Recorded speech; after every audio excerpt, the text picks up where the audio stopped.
ఓం శ్రీ గురుభ్యో నమ. ఓం శ్రీ మాత్రే నమ. చాతుర్గ్రహ కూటమి మకర రాశిలో 4 గ్రహాల యొక్క సంచారం.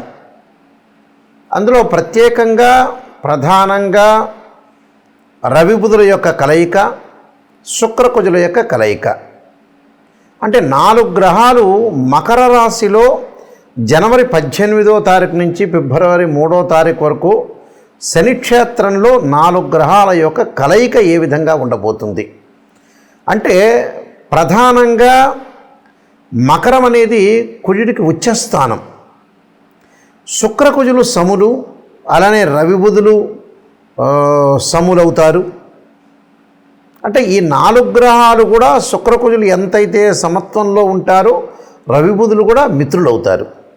అలానే శనిక్షేత్రంలో ఉండటం అంటే కుజుడు ఉచ్చస్థానంలో ఉండి శనిక్షేత్రంలో ఉండటము, అలానే శుక్రుడు కుజుడు బుధుడికి శనిక్షేత్రంలో ఉండటం వల్ల శని కూడా సమత్వంగా ఉంటుంది. అంటే శనికి ఈ 3 గ్రహాలు శుక్రుడు కుజుడు బుధుడు సమత్వంగా ఉంటుంది.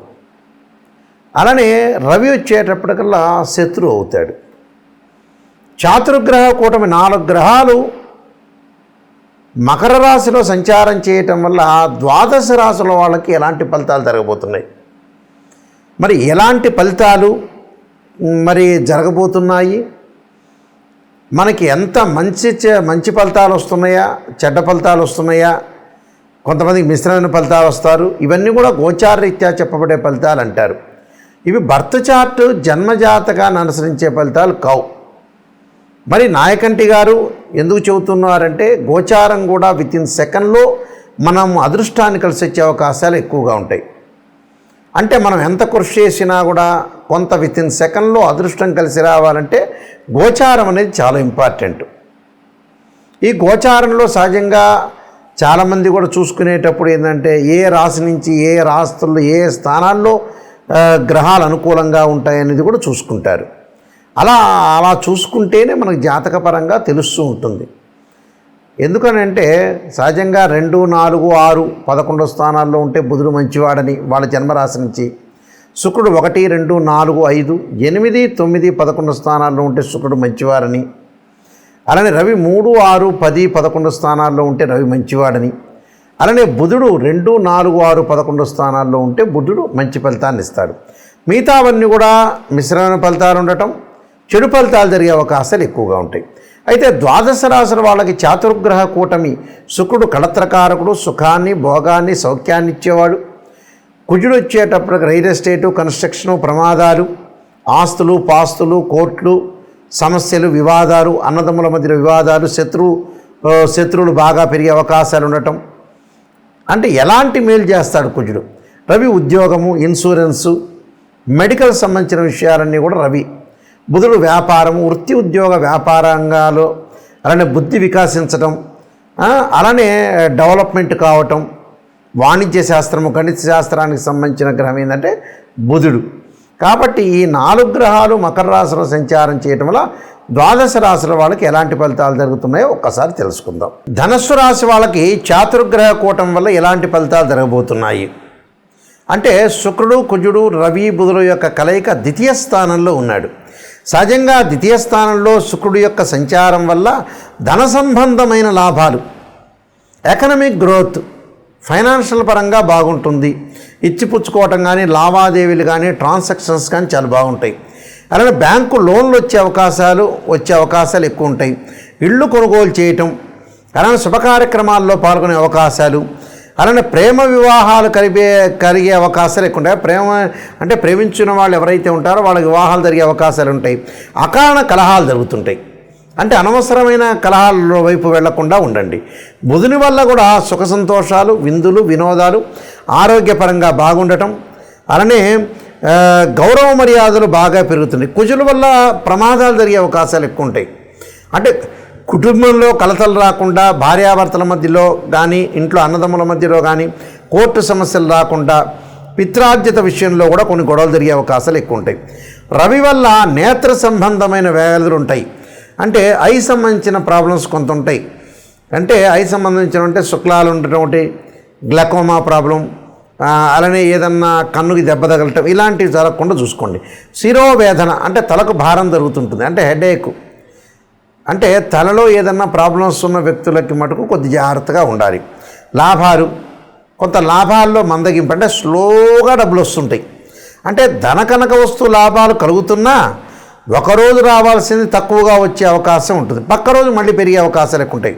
అంటే విందులు వినోదాలు, నేత్ర సంబంధమైన వ్యాధుల విషయంలో కొద్దిగా జాగ్రత్తగా ఉండటం చాలా ఇంపార్టెంట్. నేను కొన్ని పరిహారాలు చెప్పబోతున్నా, ఆ పరిహారాలు పాటించండి, మీకు మంచి జరిగే అవకాశాలు ఖచ్చితంగా ఉంటాయి. శుక్రుడు సుఖానికి, భోగానికి, సౌఖ్యానికి, వివాహానికి కడత్రకారకుడు.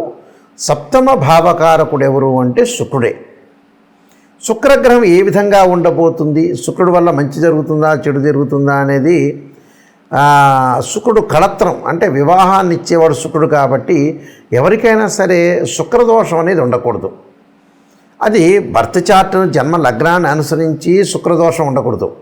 సహజంగా వివాహం కావట్లేదు, వివాహం దగ్గరికి వచ్చినట్టు వచ్చి వెనక్కి వెళ్ళిపోతుంది, వివాహం తర్వాత డివోర్స్ జరుగుతుంది, మన జాతకాలు కరెక్ట్గా చూసుకోలేకపోవటం, ఏదో అరకొరకు నాలెడ్జ్ ఉన్న వ్యక్తులతోటి కలిసి జ్యోతిష్యుల దగ్గర చూపించుకోవటం వల్ల కూడా వివాహం పరంగా అయ్యో నేను అందరికీ చూపించానంటే చాలామందికి చూపించాను, మా అబ్బాయి వివాహం ఇలా అయింది, మా అమ్మాయి వివాహం అయింది, వివాహం అయిపోయి విడాకులైనవి, అసలు సంబంధాలే కుదరట్లేదని చెప్పేవాళ్ళు చాలామంది ఉన్నారు. ఎందుకంటే జ్యోతిష్యులది కాదు, మీరు సరైన జ్యోతిష్యుని ఎంచుకోవాలి. శుక్రుడు ఏంటంటే వివాహకారకుడు. ఎప్పుడూ కూడా శుక్రుడు 6, 8, 12 స్థానాల్లో ఉండకూడదు. శుక్రుడు అశ్విని, మఖ, మూల, ఆరుద్ర, స్వాతి, శతభిషము, అలానే ప్రత్యేకంగా పుష్యమి, అనురాధ, ఉత్తరాభాద్ర నక్షత్రంలో ఉండకూడదు. మృగశిర, చిత్త, ధనిష్ట నక్షత్రంలో ఉండకూడదు. శుక్రుడు జన్మలగ్నం నుంచి 6, 8, 12 స్థానాల్లో ఉండకూడదు. శుక్రుడు శనితో కానీ, కుజుడితో కానీ, రాహుతో కానీ, కేతువుతో కానీ కంజంక్షన్ కాకూడదు. ఇలాంటివన్నీ కూడా శుక్రుడు ఏ స్థానంలో ఉన్నాయి, ఏ స్థానంలో ఉన్నాడు జన్మలగ్నం నుంచి బర్త్ చార్ట్ని అనుసరించి మనం చెప్పాలి. అప్పుడు శుక్రుడు ఏ స్థానంలో ఉంటే మనకు మంచి చేస్తాడో తెలుసుకుంటాం మనం. శుక్రుడు ఒకవేళ దోషం ఉందనుకోండి, దాని పరిహారాలు ఉంటాయి. భృగుపాస్పదాస రుద్రాభిషేకం అని, శుక్ర జపమని, ఆయా జాతకాల బట్టి 10 శివలింగాలకు అభిషేకం చేయటం, అలానే శుక్ర హోమం చేయటం, వివాహం కానీ అబ్బాయి కన్యాపాస్పదాస రుద్రాభిషేకం, అమ్మాయికి వచ్చేటప్పటికల్లా వరపాస్పదాస రుద్రాభిషేకం, అఘోర గౌరీ పాస్పదాస రుద్రాభిషేకాలు, ఫైనాన్షియల్ పరంగా ఇబ్బంది ఉంటే కుబేర పాస్పదాస రుద్రాభిషేకం, ఇలాంటి శుక్రుడి యొక్క దోషాలు పోగొట్టుకోవచ్చు. అలానే శుక్రుడు తదనంతరం కుజుడు బాగలేదనుకోండి, మన జన్మజాతకంలో కానీ గోచారీత్యా కానీ ముఖ్యంగా కుజుడు మంచి స్థానంలో లేకపోతే, సహజంగా జన్మలగ్నం నుంచి 2, 4, 7, 8, 12 స్థానాల్లో కుజుడు ఉంటే మంచివాడు కాదు. కొన్ని రాసులకు ఎగ్జామ్షన్ ఉంటుంది, కొన్ని నక్షత్రాలకు ఎగ్జామ్షన్ ఉంటుంది. 13 నక్షత్రాలకు కుజ దోషం వర్తించదు, భయపడాల్సిన పని లేదు. ప్రమాదాలు జరుగుతున్నా, కోర్టు సమస్యలు కానీ, వివాహం ఆలస్యం జరుగుతున్నా, అలానే పొలాల గురించి కానీ, ఆస్తుల గురించి కానీ, అన్నదమ్ముల మధ్యలో సఖ్యత, కోర్టు సమస్యలు, ఇలాంటివన్నీ కూడా కుజుడు సంబంధించిన కారకత్వాల్లో చెప్పబడింది. ఈ కుజదోషం ఉందనుకోండి, ఉదాహరణకి జాతకపరంగా కానీ కుజుడు బాగలేకపోవటం, కుజుడు సహజంగా 6వ స్థానంలో ఉండకూడదు, రోగస్థానం అంటాం, 8వ స్థానంలో ఉండకూడదు, 12వ స్థానంలో ఉండకూడదు. అంటే ఒక్కొక్క ఫలితం ఒక్కో రకంగా ఇస్తారు. ఏంది గురువుగారు కుజుడు అన్ని స్థానాల్లో చెడ్డవాడు అనేది కాదు. కొన్ని స్థానాల్లో మంచివాడు, కొన్ని స్థానాల్లో చెడ్డవాడు, కొన్ని స్థానాల్లో మంచి ఫలితాన్ని ఇస్తాడు, కొన్నిసార్లు చెడ్డ ఫలితాన్ని ఇస్తాడు. కొంతమంది ఎగ్జామ్షన్ కూడా ఉంటుంది, భయపడాల్సిన పని లేదు. దానికి అంగారక పాశుపతాస రుద్రాభిషేకం, సుబ్రహ్మణ్య స్వామి ఆరాధన, సుబ్రహ్మణ్య స్వామి అష్టకం చదువుకోవాలి. అలానే జాతకాన్ని చూసుకోవాలి, బర్త్ చార్ట్లో ఏ విధంగా ఉందో చూసుకుని మనం అనాలిసిస్ చేయాలి. ఇది ఫస్ట్ పాయింట్. అలానే బుధుడు వ్యాపార పరంగా ఉండేవాడు. వ్యాపారము, వృత్తి, ఉద్యోగ, వ్యాపార రంగాల్లో బుద్ధి వికసించడము, సరైన సమయంలో సరైన నిర్ణయం తీసుకోవడం, బుధుడి యొక్క దోషం ఉంటే కూడా అలానే బుధుడి యొక్క సంబంధించిన జపం కానీ, అలానే బుధుడికి సంబంధించిన హోమం కానీ, అలానే పాశుపతాస రుద్రాభిషేకం చేసుకోవడం చాలా మంచిది. రవి వల్ల ఏం జరగబోతుంది? రవి వల్ల ఉద్యోగంలో మార్పులు, ఆరోగ్యపరంగా ఇబ్బందులు, ఆరోగ్యం మహాభాగ్యం అంటారు. ఏ జాతకంలో అయినా సరే రవి యొక్క దోషం, జన్మలగ్నం నుంచి రవి యొక్క దోషం ఉంది అని అంటే రవిని ఆరాధన చేయాలి. ఎలాగా? సూర్యపాశుపతాస రుద్రాభిషేకం అంటారు, సౌరపాశుపతాస రుద్రాభిషేకం అంటారు.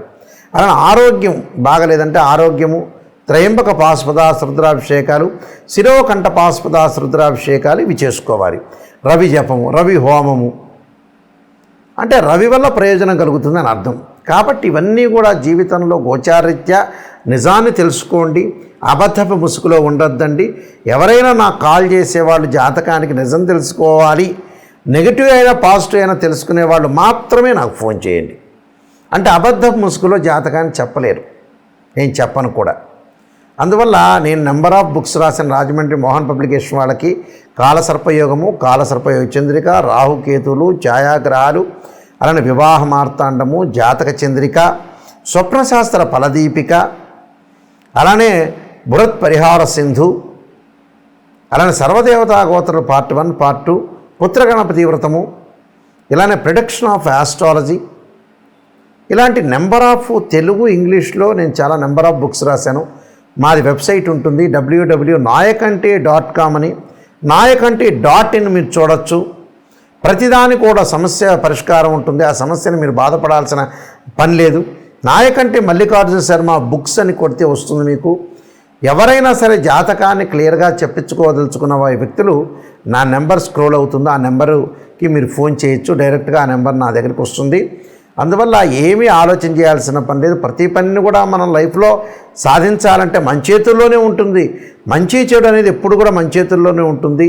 ఖచ్చితంగా జాతకాన్ని తెలుసుకొని ముందుకెళ్తే లైఫ్లో ఏ వృత్తి చేయాలి, ఎలా డెవలప్మెంట్ చెందాలి, ఫైనాన్షియల్ పరంగా ఎలాంటి ప్రాబ్లమ్స్ వస్తున్నాయి, వివాహపరంగా ఎలాంటిది, ఆరోగ్యపరంగా కానీ, కోర్టు సమస్యలు కానీ, వివాదాలు కానీ, ఆర్గ్యుమెంట్స్, ఇవన్నీ కూడా గ్రహాల యొక్క ప్రభావంతో ముడిపడి ఉన్నాయి.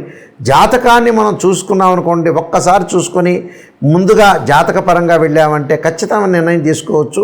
అయితే నా దగ్గరికి జాతకానికి ఫోన్ చేసే వాళ్ళు ఎవరైనా సరే వాయిస్ రికార్డింగ్ పెట్టుకోండి, నేను జాతకాన్ని చెబుతాను. వాట్సాప్లో మీరు ఏదైతే ఉంటుందో ఒక 4 పేజీలు పంపిస్తాను, అలానే వాయిస్ రికార్డింగ్ చేసుకోండి. జాతకంలో వాయిస్ రికార్డ్ ఎందుకంటే మళ్ళీ రిపీట్గా మీరు వినే అవకాశం ఉంటుంది. సత్యాన్ని తెలుసుకోండి, నిజాన్ని తెలుసుకోండి. నిజాన్ని తెలుసుకునే ఎవరైతే ఉంటారో వాళ్ళు నాకు కాంటాక్ట్ చేయండి, నేను అన్నీ క్లియర్గా ఓపెన్గా చెబుతాను. దానికి పరిహారాలు, రెమెడీస్ కూడా శాస్త్రీయమైన పరిహారాలు చెప్పడానికి ఖచ్చితమైన అవకాశం అనేది ఉంటుంది. మీరు మీ అందరికి కూడా మంచి జరగాలని ఆశిస్తూ సర్వే జనా సుఖినో భవంతు.